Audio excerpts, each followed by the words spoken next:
Hey, welcome everyone to the second video where we'll be developing the scene of the island, okay? And we are going to use Cinema 4D, obviously. Let's start by adding a primitive, in particular a sphere, okay? As you can see, this sphere is made up by several segments. In order to see these segments or polygons, go to Display at the top and click on Gorot Shading. This way, all the lines will be shown. Now guys, go to the panel on the right, which is the Attributes panel, where we can check the sphere size, as well as the number of the segments or the type of segments. Instead of a standard, we click in icosahedron. We can observe that the polygon's layout changes depending on the type of sphere we select. In our case, we'll be working with a hemisphere, which is a halved sphere. Let's change now the number of segments to, for instance, 10. Great, this way the number of polygons has been reduced considerably. This is the object we are going to work with, okay? The first thing we need to do is make it editable. How? Pressing the C key or clicking on this icon at the top left corner. Perfect, now we can work with it.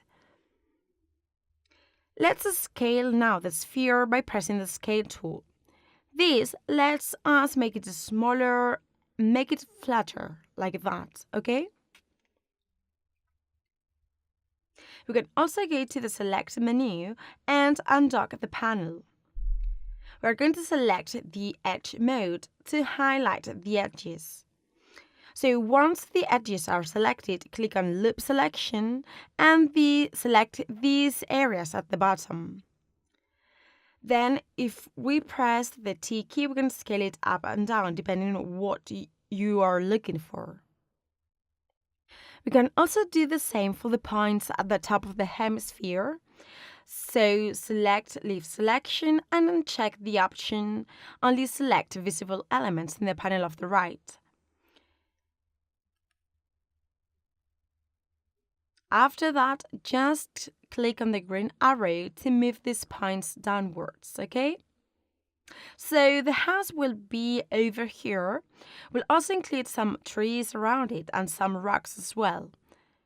And here on the water we'll build a sort of pier. Great. For the house, we're going to use a cube. Quite simple, as you can see. Then let's scale it down using these points. To scale the whole shape, select the Scale tool like that.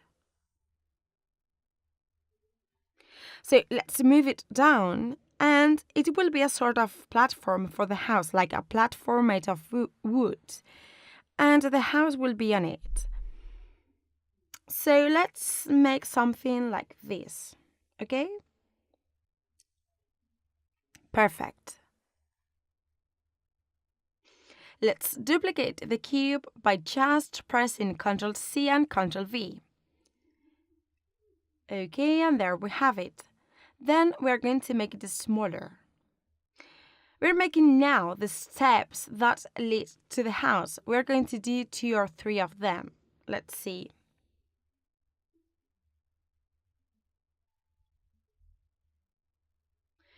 Okay, we can put it down and a bit separated from the platform. For the other steps, we are going to do the same. Guys, bear in mind that when working with duplicates, it can be done differently, like by cloning the duplicates. However, this tool is particularly useful where there are several clones. In this case, it's not necessary for the steps, and duplicating it is more than enough. So remember, Ctrl C, Ctrl V.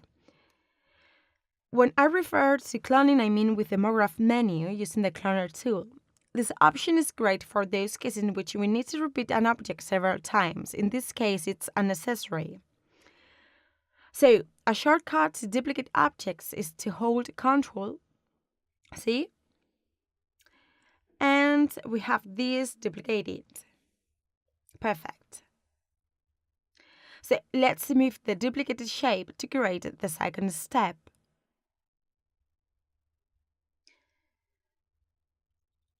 Let's see how it looks. Okay, guys, before duplicating the object, it's important that you check that it has an appropriate size.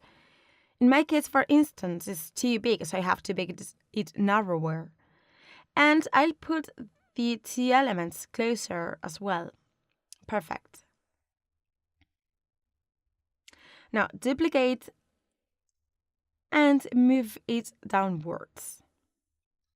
Repeat the same process for the third step.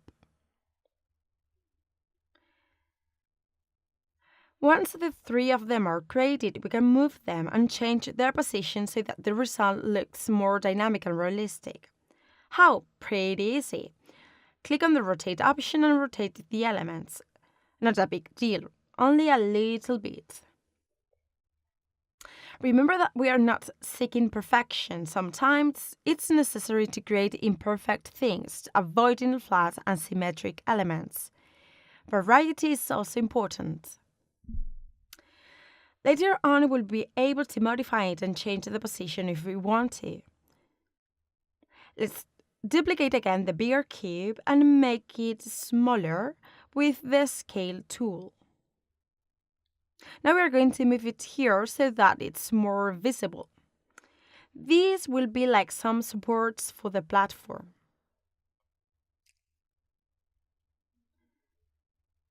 Let's make it smaller and scale it like that.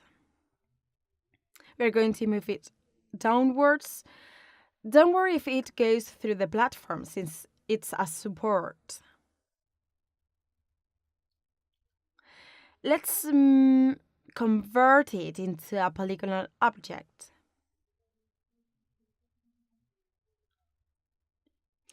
Then click on the polygon mode, go to the shape and click on this polygon at the top. Make sure you only select that polygon. And then we are going to scale it slightly to make this part wider.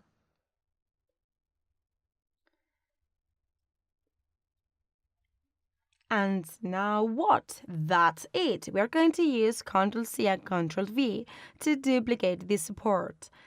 Then put it in the other corner, more or less in the same place that the other. Once it's placed, let's duplicate both supports for the two remaining corners. That's it.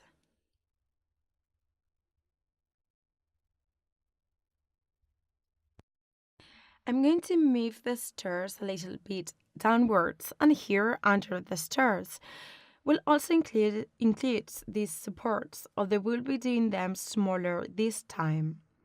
As you can see, the shapes we are working with are quite squared and simple, not complicated at all.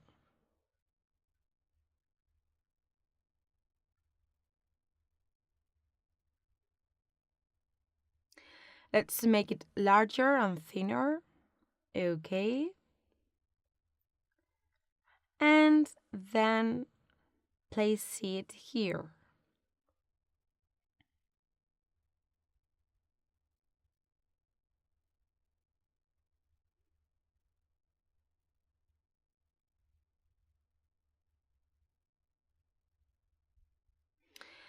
Okay, another one in the second step. And the last one in the third. Now duplicate these three and place them on the other side. To select the three objects, hold Shift and select them and hold Ctrl to duplicate them. Okay, perfect.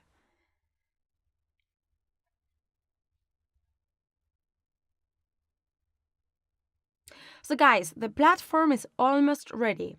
We can also increase the size of the island if you find it too small. The position of your objects will depend on your work process and the personal taste as well. You can modify the structure if you want to, and you can also add your personal touch to the scene.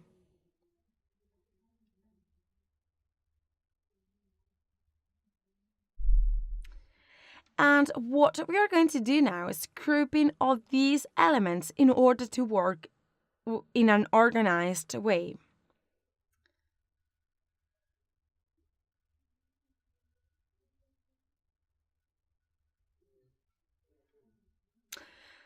So with these elements, right-click and press Group Objects to group all them in a single layer, so to speak.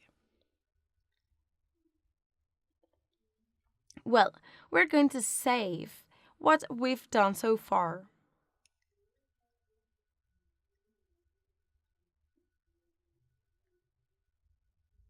Great, and now just keep working. Let's create another cube and make it smaller. As you already know, we are going to duplicate the bigger cube with Ctrl+C, Ctrl+V and make it smaller. Then move it upwards. And what do we have here? That's it, the house.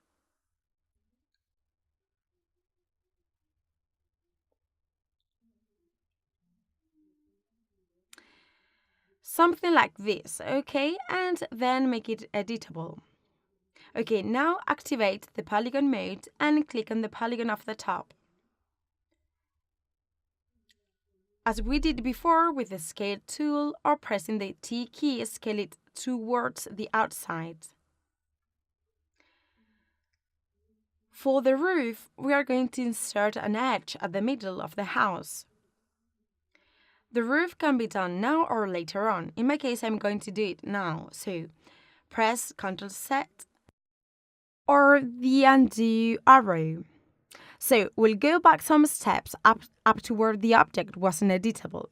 So before making it editable, we need to go to the panel of the right and here change the number of segments, X to 2, to get that segment here. And now we can make it editable. As you can appreciate, the cube has been divided into 2. Okay, let's scale it a little bit as we just did. Great. Also, let's move it upwards slightly, like that, okay? We're going to select this edge, but make sure that the edge mode is activated. And now just move this point upwards to create the roof. Voila!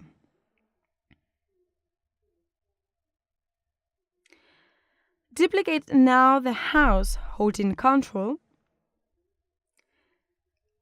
That's it. And here we have another house. In the new house, we are going to select the polygons making up the roof and then right-click and disconnect.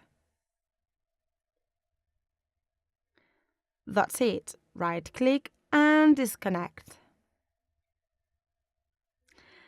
As you can see, we've disconnected the roof from the house. Click on Rectangle Selection and then activate Point Mode. Don't forget to uncheck the box Only Select Visible Elements. So select the house and delete it. Now go to Simulate, Cloth and Cloth Surface for the roof up there. Then insert the cube inside the cloth surface in the panel on the right. If we click on cloth surface, we'll see that the roof is curved and we don't want it. So go here and set the factor parameters to 0. To add a thickness to the roof, which is too flat, increase the thickness to 2 or 3. Something like this, okay? Or 3, okay. Select the cube we just created and well, first, make sure that we can make it editable. I'm going to select this option over here first to move these arrows up and place it properly. Click on here on Enable Axis and you'll see that we can move the roof perfectly.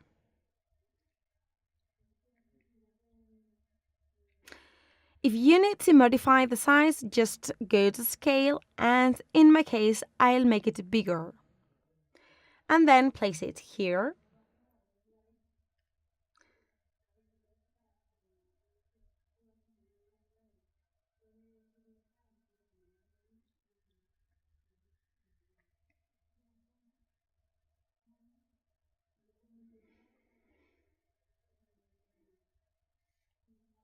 Perfect. Also, before making the editable object, let's go to the cloth surface and change the number of subdivisions. In my case, I'll set it at 0 so that the roof surface is totally flat. And yeah, we're now more than ready to make the object editable. Okay, and then put the cube outside the cloth surface and delete it. Let's make these areas larger so that it seems more like a real roof. Remember, we don't need to work with symmetry.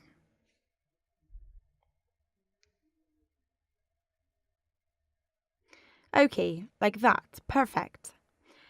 Lastly, we're going to insert some edges here. So select these 2 polygons and select the modeling layout. There, okay. Now we're here, select the knife, and here click on the plane mode. Remember, plane X, Y. And don't alter anything else. Now we're going to insert the cuts manually. One here, okay. Then press Ctrl to deselect the polygons, and after that, we'll extrude the edges of the roof. So right-click and press Extrude. Increase the maximum angle to 200 and start extruding. Like that.